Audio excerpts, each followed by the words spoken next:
Ladies and gentlemen, please welcome to the stage four-term Congresswoman from Hawaii's 2nd District and Lieutenant Colonel in the United States Army Reserve, Tulsi Gabbard.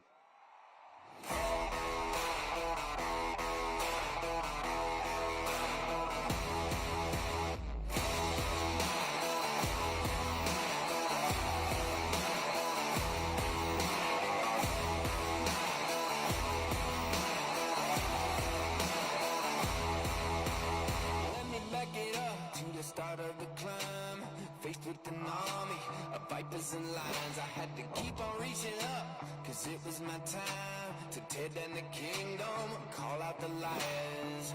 Got a jail on my heart from the pessimist. Aloha! It is such a privilege to join all of you here tonight. Thank you for your patience. It's worth the wait, right? What a special week to be here, to join all of you. A few things have happened. Not sure if you caught it in the news. 2 former Democratic presidential candidates have endorsed Donald J. Trump to be President of the United States.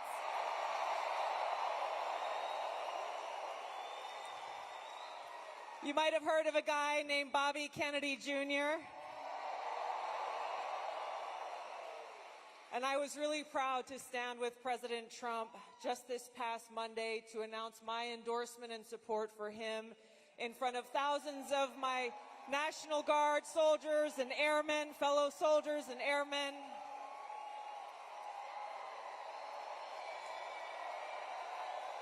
Because I am so excited about the opportunity that we have before us to stand together, not as Democrats and Republicans, but as proud Americans who love this great country.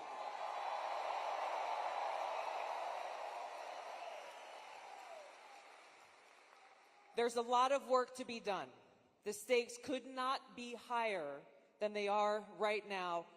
President Trump is going to talk about, and we'll have a conversation about why these stakes are so high and how he and he alone is the candidate to lead us toward that path of peace, prosperity, and freedom. Join me in welcoming the next President of the United States, President Donald J. Trump. Let's go, let him hear it. Where at least I know I'm free, and I won't forget the men who died, who gave that right to me, and I gladly stand up next to you and defend her still today, 'cause there ain't no doubt I love this land. God bless the USA.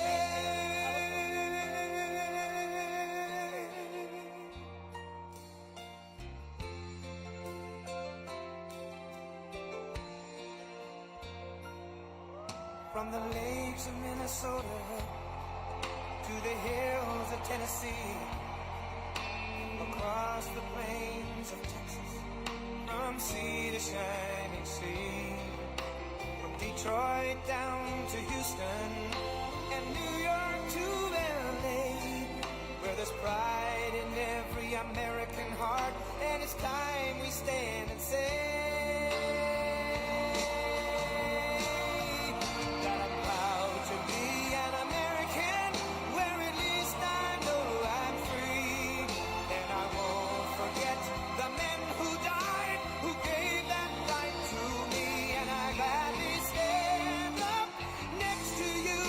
defend her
Thank you. USA.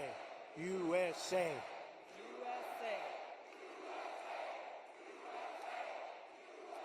We love our country. We love our country, don't we? It's amazing.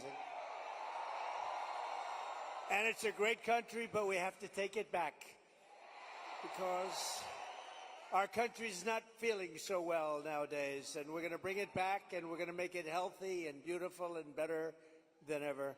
And it's really, this is some crowd, and you can duplicate the crowd outside. So if anybody would like to give up your seat, that would be okay. No? No? Let's have a good time. Thank you very much, everybody.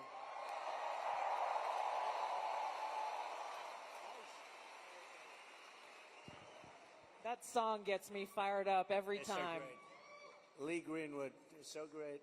Great guy, too. Well, thank you, Mr. President. Thank you. This is a very special evening for us all to have a conversation about some of the real issues that are facing Americans across the country and that don't get talked about often enough. And I want to start with one that's very personal to me, hard to talk about sometimes. This is only the second time I've spoken about it publicly, but my husband and I were married almost 10 years ago. We wanted to start a family. We were very excited about it. Unfortunately, it was very difficult. We were not successful in trying to get pregnant. For us, IVF seemed to be the only option and the last resort. As you know, it's a pretty difficult process. It's very, very expensive. I was in Congress at the time, traveling. I would carry the medicine that I had to administer shots to myself sometimes in an airport bathroom. And ultimately, the most difficult part was every time going to the doctor for another transfer and hoping that it would result in a positive pregnancy test, and then being heartbroken over and over every time that test came back negative. Now, I know some of your opponents, your political opponents, are saying that you want to ban IVF. While it didn't work for us, it's worked for a lot of families. And I just know that there are women and couples in this crowd, or those who are watching here tonight, who may be going through this same struggle and are concerned about being able to have this option, either because they might not be able to afford it, or they're concerned that it just may not be available. And I'd love for you to talk to them about how they should feel. Well, thank you very much, Tulsi. And I didn't know about your situation. And it's tough stuff, right? Tough. Life is pretty tough. It can be beautiful, but it can be difficult. We are doing something with IVF, because IVF, as you know, from friends and people you know, it's really worked out very well for a lot of people. It gave them a child when they would not have had a child. And I told my people I wanted to look at this a couple of weeks ago. And as you know, we have no taxes on a thing called tips. You know that? And I said, tell me, we did three things. We did that, and we did no tax for seniors on Social Security benefits. We want to have that. And I've been seeing a lot of IVF, and I kept hearing that I'm against it, and I'm actually very much for it. In fact, in Alabama, where the judge ruled against it, and I countered the judge and came out with a very strong statement for it. And the Alabama... You were very quick in your response to that. I was, but they were too. They were amazing. The legislature approved virtually my statement. I'm in full IVF, and it has really gone. It's terrific.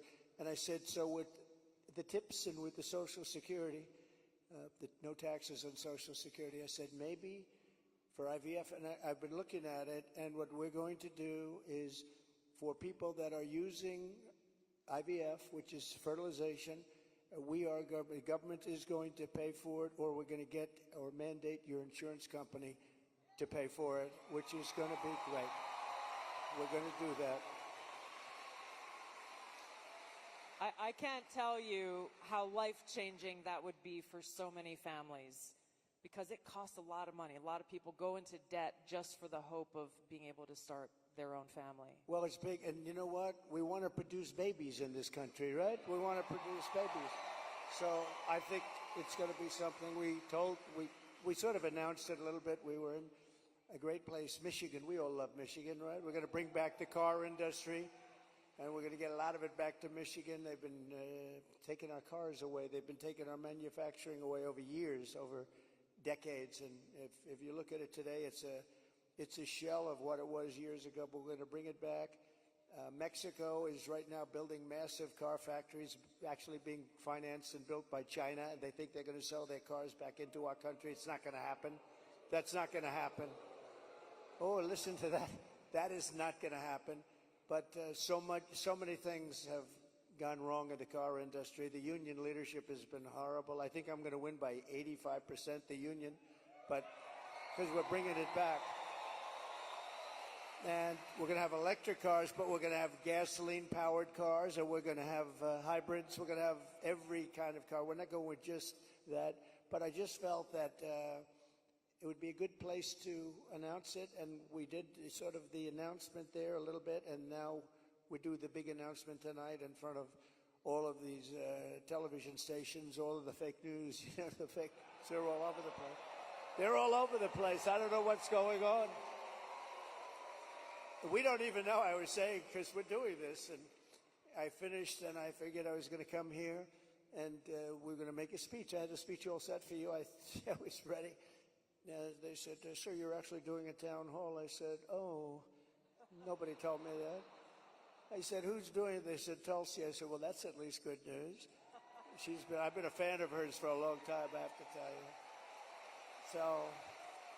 So I didn't even know. I'm in the plane, and I'm looking over some material, and we're going to give you a hell of a speech tonight. We were set to give you one hell of a speech. They said, no, sir, it's a town hall. I said, why doesn't somebody tell me this stuff? And I don't even have any idea who we're doing it for. I don't know. Is it for a network or what? I see a lot of television all over the place, so maybe it's on all of them. But I did get to see the strangest thing today. I looked at the news conference of Kamala. I call her Comrade Kamala.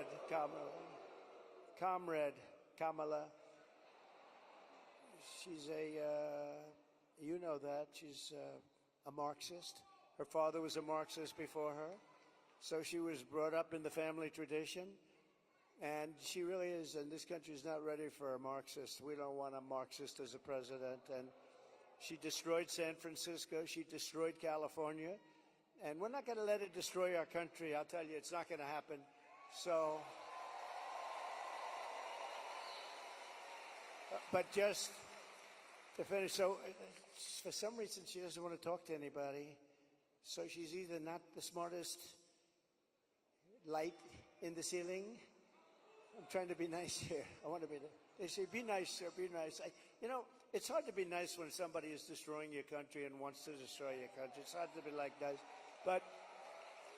But she is, she was a terrible vice president. She was a terrible border czar, worst in history probably, not just in this country.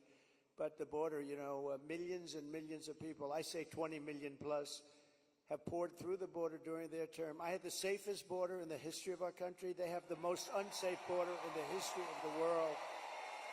And they're coming through, and many of them are from prisons and jails. There's a slight difference, as you know, prisons and jails.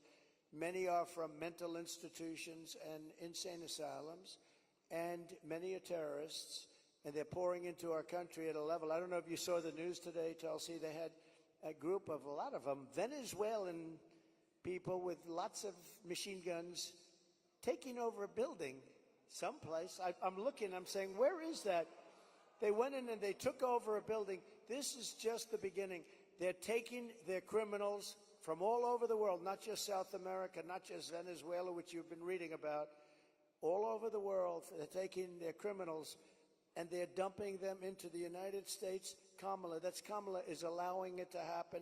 And they actually want to give them papers. They want to make them citizens, and they want to give them your Social Security.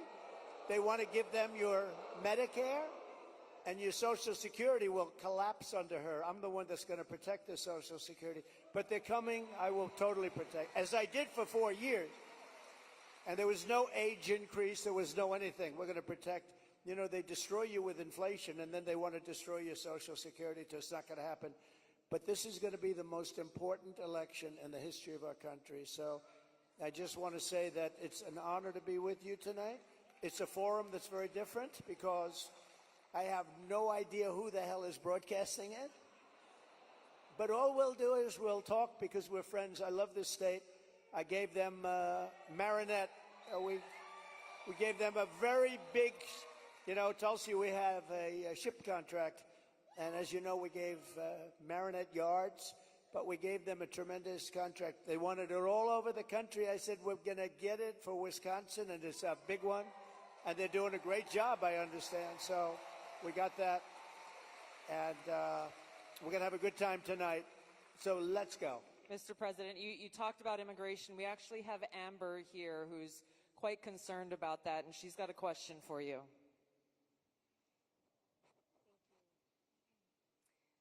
Mr. President, hello. My name is Amber, and I'm from Cameron, Wisconsin. I have 3 beautiful children, and I'm torn on who to support. My youngest daughter is here tonight.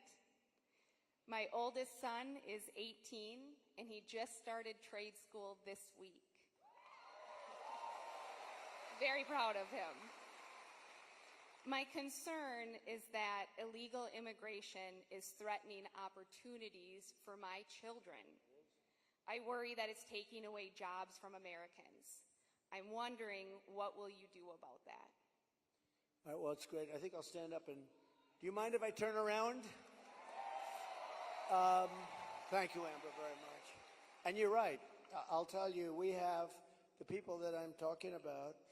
They're pouring in at levels never seen before. They're coming in by millions and millions, and a lot of them are taking the jobs for the black population, the Hispanic population, and unions are going to be very badly affected because, and I was talking to some of the union heads who I actually do get along with, but they're very concerned about it because the jobs that are, the people that are coming in are just taken, and it's going to start with the black population. African Americans are losing their jobs, and I don't know if you heard the latest statistic that of the jobs that these people created, which is very little, every single job was taken, about 107% was taken by illegal immigrants.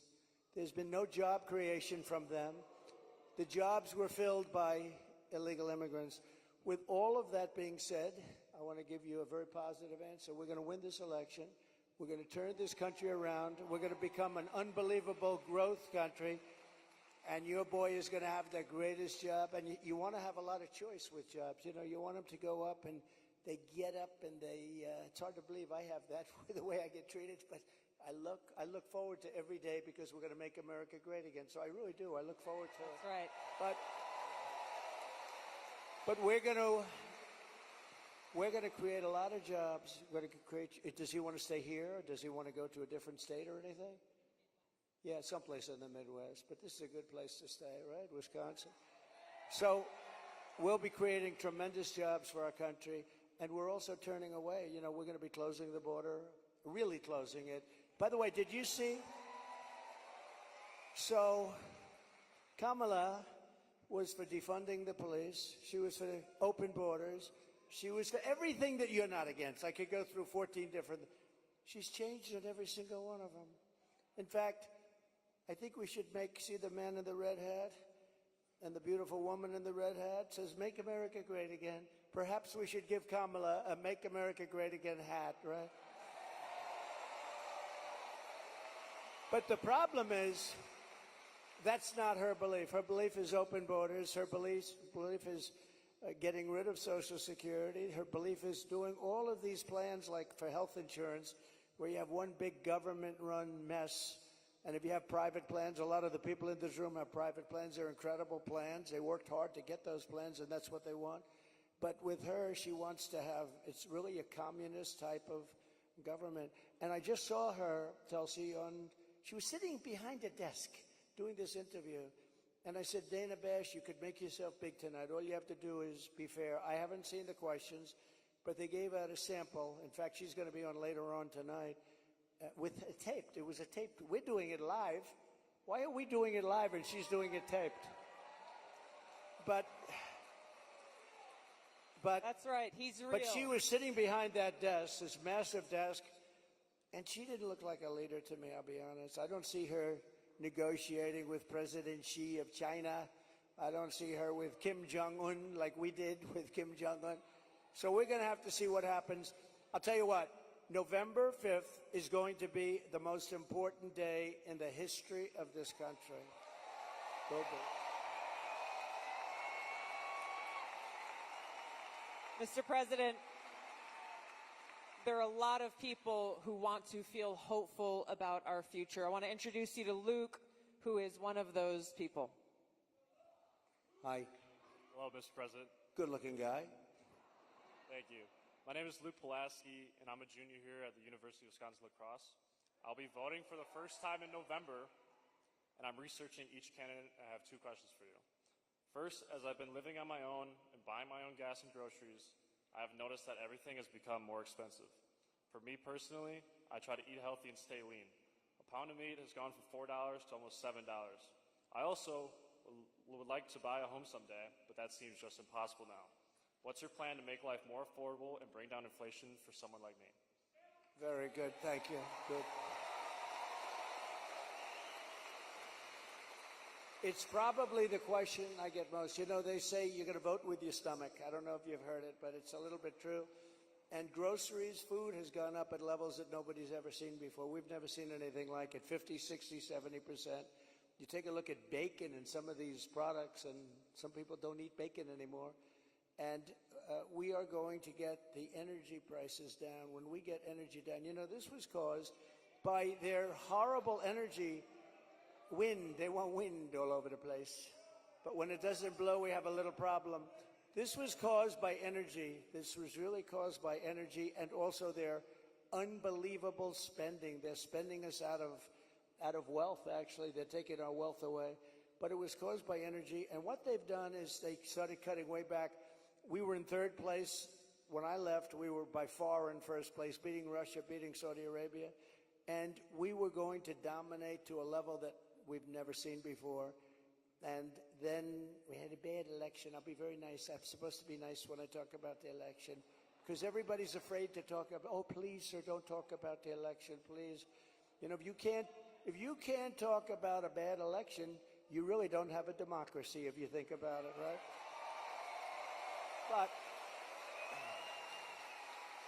But what they did, Tulsi, is they took back the oil production.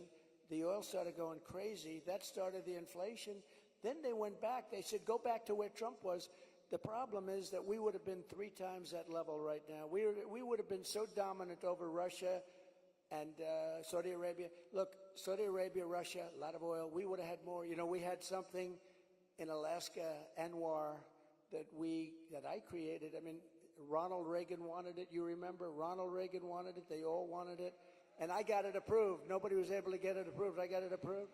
And the first week in office, they turned it back. They said, no, it's the biggest site possibly in the world. Could be bigger than Saudi Arabia. Well, we're going to start that up. We're going to become the energy capital of the world. We're going to pay down our debt, and we're going to reduce your taxes still further. And your groceries are going to come tumbling down, and your interest rates are going to be tumbling down. And then you're going to go out, you're going to buy a beautiful house, okay? You're going to buy a beautiful house. That's called the American dream. The American dream. Thank you. Mr. President, I want to ask you a question about national security, but first I think it's important to point out what Luke is talking about: the cost of groceries, the cost of gas, the cost of housing, mortgages, rent. Everything has gone up. Kamala Harris's plan that she has announced is government price controls. And I think it's important to touch on, you just laid out your plan. What's going to happen if Kamala Harris institutes price controls? So that's a communist plan. It's never worked. And it's been tried by others. Believe it or not, Richard Nixon tried it. A lot of people tried it. It's been tried many times, and it always leads to the same failure. Tremendous inflation, lack of product. You don't have anything. The stores are not stocked. It has never worked. It's called control. They want control. And, you know, it's been so often. And everybody that comes in, they say it. It sort of sounds great. We're going to go price control. Actually, when she announced it, she got absolutely slaughtered by even Democrats because it doesn't work. It's a known loser. So now she doesn't talk about it. Do you notice she doesn't talk about climate change anymore? She's not talking about it. You know why? Because people don't want to hear it. They want to live a good life. They want to live a life.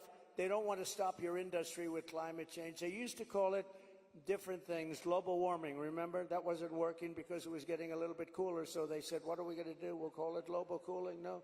So they came up with the words climate change because that takes care of everything. Climate change. The climate's changing, but according to them, we're all going to be gone in about, what do we have, 3 years left? They had 12 years, remember? So in about 3 years, let me tell you, we do have a problem, though. It's climate change, but a different kind of climate change. It's called nuclear global warming. We can say that's global warming. And if we don't have a smart president, you know, you have 5 nations now with pretty massive nuclear power. Some have very massive, including us and Russia.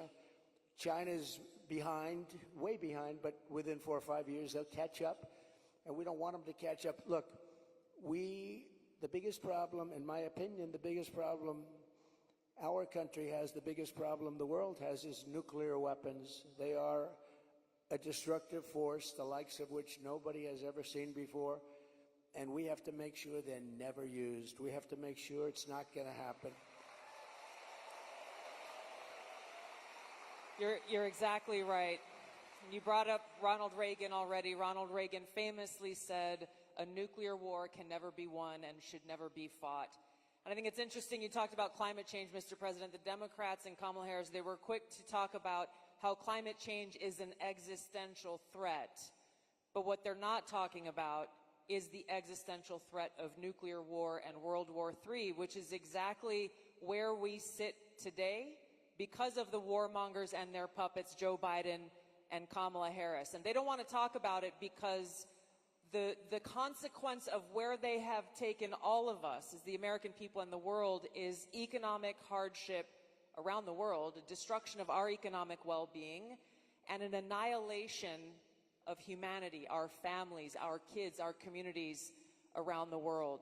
There was a recent poll that YouGov did that pointed out over 60% of Americans feel that World War III and nuclear war is going to happen within 5 to 10 years. And when I heard that, I felt so sad because they're at a point where they feel like this outcome, the annihilation of the world, is inevitable. So I wanted to ask you about this because it's important that people understand what kind of leadership you bring, what you will do to stop this slide towards nuclear war and World War III so that we can feel hopeful again. Well, thank you. So Viktor Orban, a very strong leader from Hungary, Prime Minister of Hungary, they asked him recently about what's the problem in the world. A few years ago, during my term, we didn't have Israel being attacked. We didn't have Russia attacking Ukraine. And they asked him, why is it so bad now? The Middle East is on fire. So many places are on fire, and there are plenty places that could very well and very quickly catch on. What's the problem? He said, you have to bring Trump back as president of the United States. You will have no problem. He single-handedly kept things, and it's true. And I could do it with telephone calls by being smart. But literally, he said, you have to bring Trump back. Now, he used a term I wouldn't use. He said everybody was afraid of Trump. You know who was afraid of Trump? They said China was afraid of Trump. Russia was afraid of Trump. They were all, and I don't want to say that. I will say this. They respected me and they respected our nation. They don't respect our nation anymore. They don't respect our nation anymore. Think of it. What would the world be like if Russia didn't do what they did, and they would have never done it? I used to speak to Putin about it. I had a very good relationship.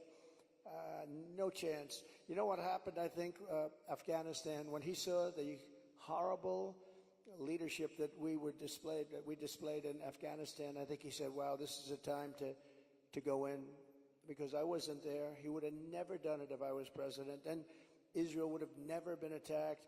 Think of it, what would this world be like? You wouldn't have had that disaster, and it wasn't leaving Afghanistan, and they should have kept Bagram. That's the big air base. It's 1 hour away from where China makes its nuclear weapons. They didn't keep it. You know who occupies it now, Tulsi? China occupies it. So we have, if you have the right president, and we don't right now, do we even have a president? He just came in, think of it. He just came in from wherever the hell he went. You know, there was a coup. He just doesn't know it yet. But there was a coup. How about that? He got 14, I'm not a fan of his. He was the worst president. But, You're not? But think of this. He got 14 million votes. She was the first one to leave, you know. Kamala was the first one to quit. She never made it to the first state in the primaries, which was Iowa. Never even came close. Other people did, but she never even came close. And all of a sudden, she was picked, and she's now running for president. And look, it just started, really. It just really started. The polls have us up here. We're up in states, but it's close. It's close.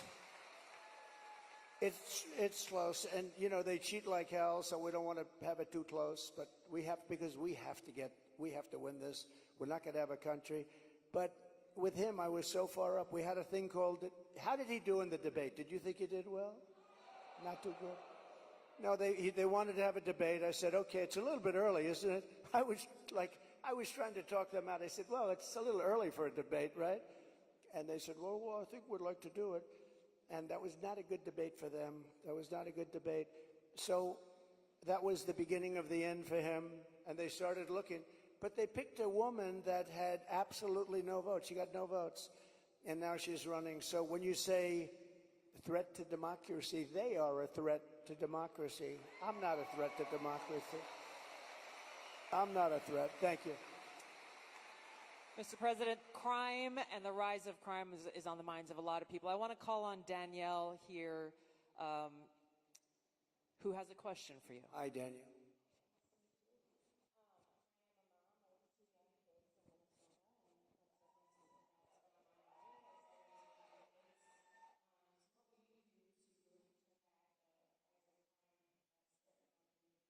Well, you get a lot of those questions from Minnesota.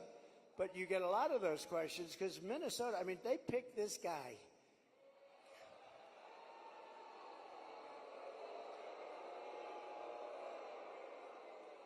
He is weird.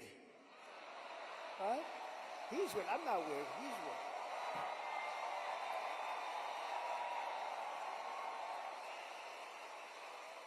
No, he's a weird guy. He's a weird dude. You know, see, they come up with sound bites. They always have sound bites. And one of the things is that J.D. and I are weird. That guy is so straight. J.D. is he's doing a great job. Smart. Top student. Great guy. And he's not weird, and I'm not weird. I mean, we're a lot of things. We're not weird, I will tell you. But that guy is weird, don't you think? You know, he signed for, and this is... Who would think that this is even happening in our country with men playing in women's sports and all of this? But he has it at a level that nobody can believe. A bill that every boy's bathroom will have tampons. Okay. Hence his name, Tampon Tim. But think of it. Think of it. And you know, on the question of abortion, he is the one. Abortion in the 9th month, and if the baby in Minnesota, and I'd love to win Minnesota because those people aren't digging this guy. They're not digging this guy. But think of this. 6 states, Minnesota's one of them. If the baby is born, you're allowed to execute the baby think of that, after birth in Minnesota, you're allowed to execute.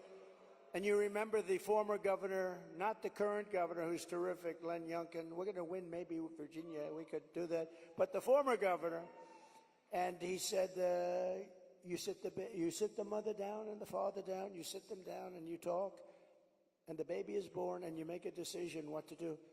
He meant, do you execute the baby after birth? And according to what they have passed and legislation, in Minnesota, they're allowed to execute the baby after birth. And this guy is a participant. And that's why she picked him, because she is, in fact, a Marxist/communist. Remember, I'd say all the time, our country will never be socialist, right? We will not have a socialist. Well, I was right. We skipped socialism. We went to communism. This woman has to be stopped. Mr. President, we have time for one final question. I don't know if we can get a mic to Bernardo. He's got an important question, given very soon we will be honoring the anniversary of September 11th and all of the lives that were lost on that tragic day and that tragic attack where we were attacked by radical Islamist terrorists. And Bernardo wanted to share his thoughts and had a question for you on this. Thank you. Mr. President, my name is Bernardo. I'm a voter here in Wisconsin, live in the wonderful La Crosse County here, and I'm also a father of 8. I have 7 here with me.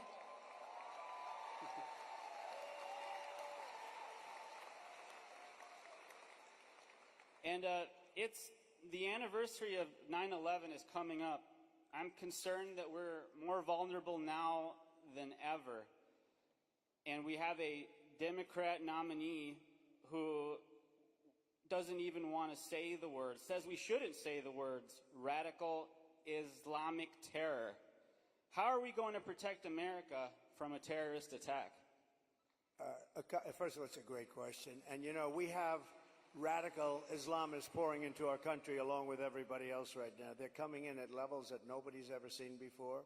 We kept them out. We had 1 year where Border Patrol put down, it was, I believe, 2019, where they, and I don't believe this, I don't believe it's right, but I'll take it. They said 0 came in 20, that was my term, 0.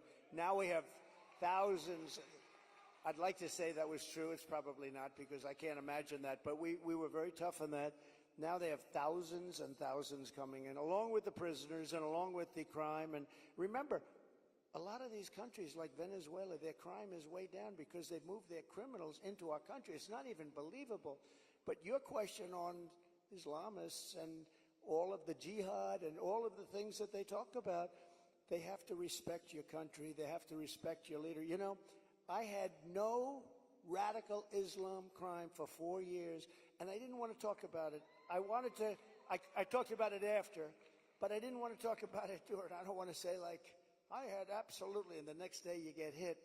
But we had none, 4 years of it, because they respected your president, they respected your country, and we have to bring back that level of respect, and we're going to do it. We're going to do it. And we're not letting the wrong people into our country. Okay, thank you very much. Great question. Thank you, Mr. President. I know you have run out of time here, but thank you for having this conversation with the people of Wisconsin and people across the country who are watching and concerned about these very same issues. Thank you, Mr. President. Thank you everyone, much. for being here. Thank you, everybody. Vote. Vote. Thank you, everybody, very much.